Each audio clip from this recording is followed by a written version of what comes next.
हूं इनकी संरक्षण में हूं, मैं इनकी पत्नी नहीं हूं। ये बात जैसे ही छोटे नंबर के महात्मा ने सुना तो छोटे नंबर के महात्मा कहने लगे, भैया इस जगह पर 10 मिनट भी रुकेंगे तो हमारी भी बुद्धि खराब हो जाएगी, और जिंदगी में सब कुछ करना पर गलत संग न करना शास्त्र कहता है। इसलिए चलो चलो चलो यहाँ से अपनी अपनी आज उपवास ही रह लेंगे, चलेगा, पर गलत संग नहीं करेंगे। देवी हाथ जोड़ के खड़ी हो गई, महाराज मेरी इच्छा थी कि आप यहाँ भोजन बनाते, मेरे यहाँ भी महाराज आप अपनी थोड़ी जूठा गिरा देते। तो वहां पे जो बूढ़ा महात्मा था वो कहने लगा, गंगा जी अगर कहीं यह घोषणा कर दे कि मेरे में गंदे लोग ना नहाए, पापी व्यक्ति मेरे में स्नान न करे, कर गंगा जी कह दे, फिर पापी व्यक्तियों का कहाँ ठिकाना है बताओ।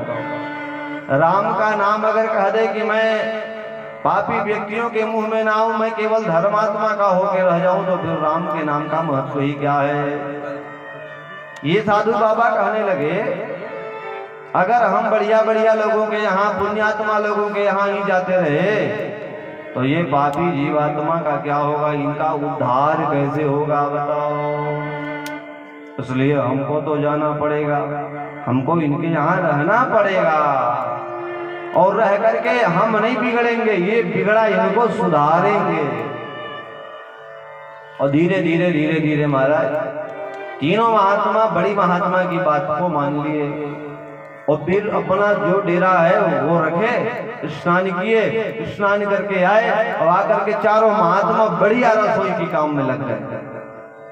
और जैसे ही रसोई की काम में लगे चारों महात्मा, क्या है आदमी अगर एक साथ कोई काम करे समूह में तो काम जल्दी हो जाता है, और अकेला करे तो बड़ा कठिन है। रसोई में चारों महात्मा एक साथ मिलकर भोजन बनाए तो भोजन जल्दी तैयार हो गई।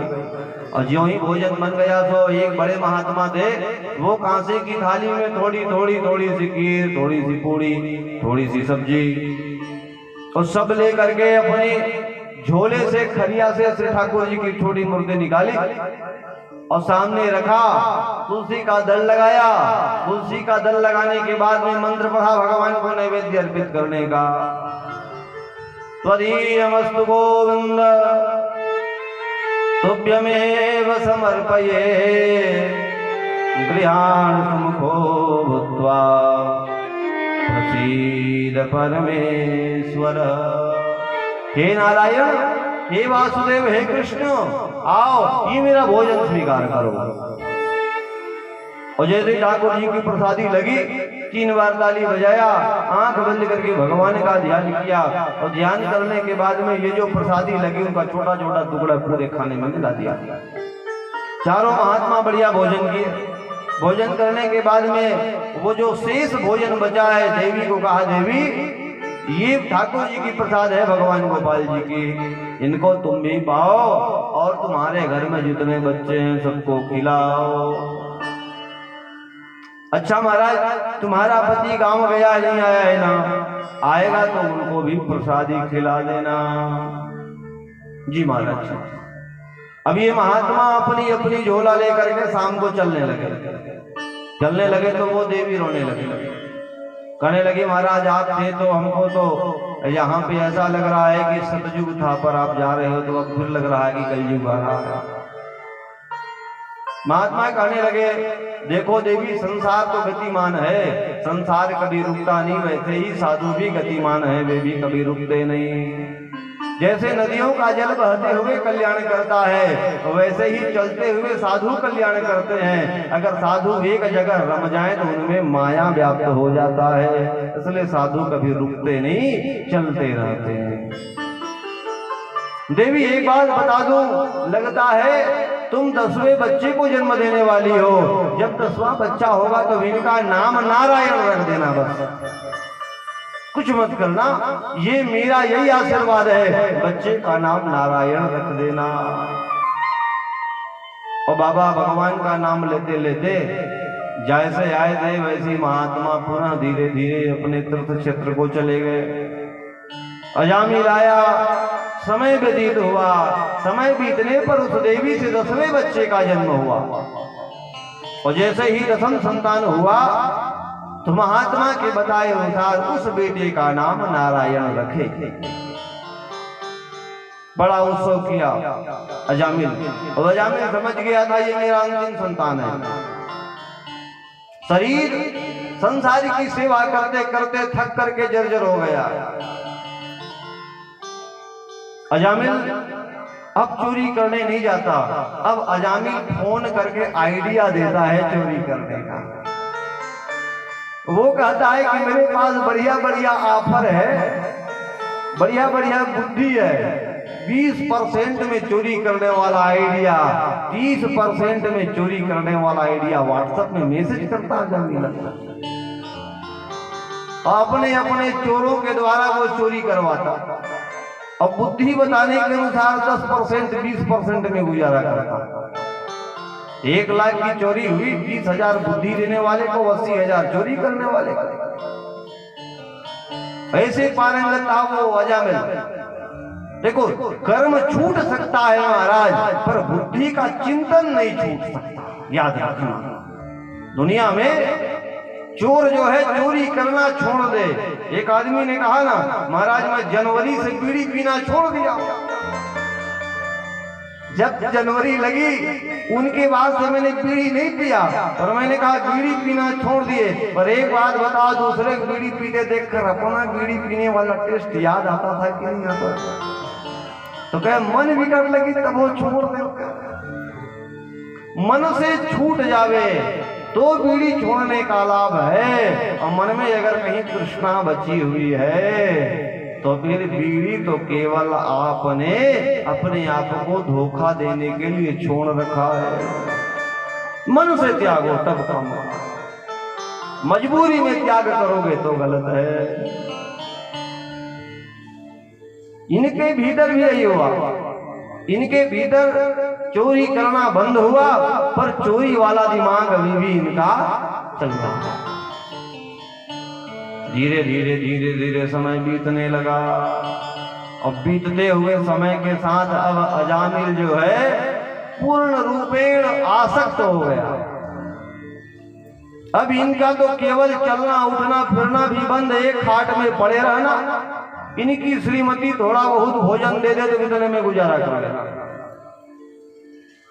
और गले में अब धीरे धीरे कफ का प्रभाव बढ़ा तो सांस लेते ही गला घर घर की आवाज आने लगी।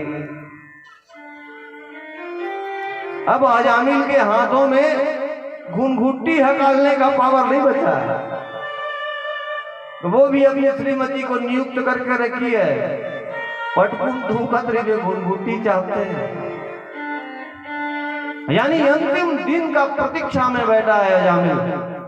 वो अपने द्वारा किए गए सब कर्मों का स्मरण कर रहा है। एक कभी कभी मुझको लगता है आदमी के जीवन में ये बुढ़ापा भगवान क्यों बनाए?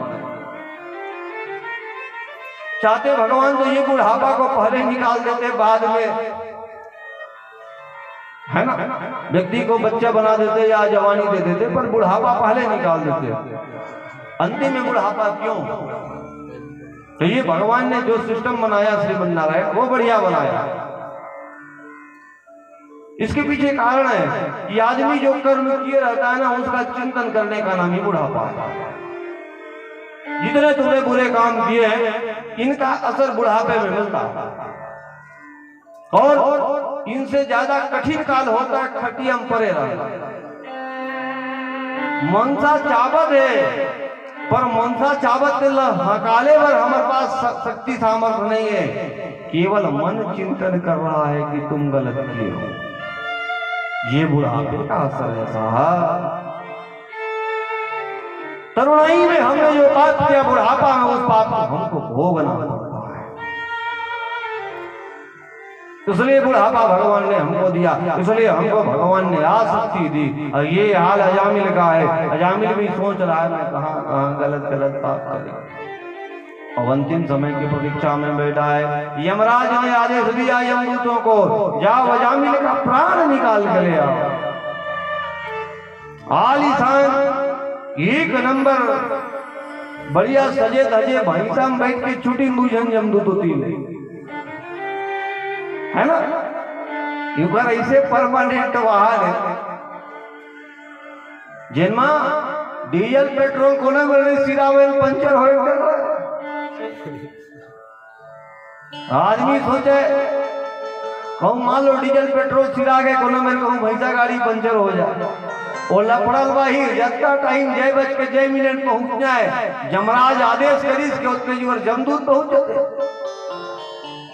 3:13 या 13 सेकंड, और 8 पल 10 पल विपल कला विकला के हिसाब से जो समय निर्माण होते आदमी के मृत्यु के तेन समय पहुंच जाते एकदम एक टाइम 10 सेकंड 10 सेकंड यमदूत आए। समय कैसा है? समय ऐसा है कि आज उनकी श्रीमती घर से बाहर है, काम एक बेटा ले दे के उनके पास है, वो भी बेटा दरवाजे के बाहर खेल रहा है, दरवाजे के बाहर खटिया में पड़ा ये अजामिल। अब ऐसे लग रहा है कि आज उनका लाश